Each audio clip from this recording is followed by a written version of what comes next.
Hello, hello! Ito na naman tayo. It's time to cook. Magluluto tayo ng manok. Lalagyan natin ng okra na maliliit. Ang liliit ng okra dito. Ewan ko lang kung hina-harvest talaga ng maliliit.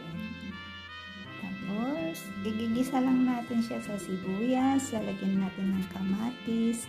Maganda sana kung may luya at saka bawang, pero hindi kami gumagamit nun, ayaw ng amo ko. Ayan lang. Ayan, gusto na natin. Lutuin natin ng konti. Ilagay na natin yung kamatis.